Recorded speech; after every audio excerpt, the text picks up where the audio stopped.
Gandang umaga mga favorite prisoners. Kung buhay pa kayo, congrats, hindi pa kayo bulagta. Ay, putya, nito tong sa sinaing wala makain, kunukulo na tiyan ko. Grabe, kung ganito araw-araw, dapat may libreng Skyflakes man lang. Congratulations, players. Total earnings from the previous Patintero round, 2 billion pesos. Tangina, mas okay pa to kaysa sa call center. May 2 billion na ako, wala pang headset. Kung manalo kahit sino sa inyo, pabili naman ng ref, ha? Ako pa bibili ng ref sa'yo kahit ice tubig di kita bibilhan. Ay nako, hindi pa nga ako nakakakape. Laro na naman. Baka sumakit na tuhod ko niyan. Parang field trip, pero yung destination, impyerno. Tumbang preso, lata sa gitna, tsinelas sa kamay, matamaan kayo, edi deads kayo. Sus Mariosep, tsinelas lang pala. Akala ko may barilan na. Game 2! Tumbang preso. Ready na ba kayo? O gusto nyong matumba bago pa yung lata?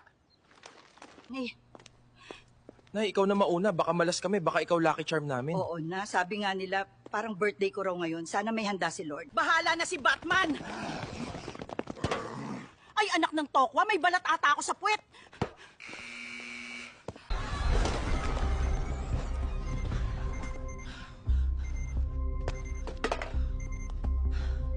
Game continues. One more mistake, tanggal. Focus, players! Nakataya buhay nyo sa tsinelas na hawak nyo. Nay, ganyan rin po itsura ng tatay ko bago tumaya sa sabong. Bagsak din yung manok. Tumahimik ka. Baka pati tsinelas ko mawalan ng confidence. Pag hindi tumama to, susunugin ko na lang tong tsinelas. Player #069. Pasado. Ay nako, kung ganito rin lang pala kasakit sa tuhod, sana madyong na lang yung laro. Sa susunod, baka tagu-taguan kaso tataguan mo yung mga guard na pumapatay. Wow ha, round of applause. From 15 down to 12.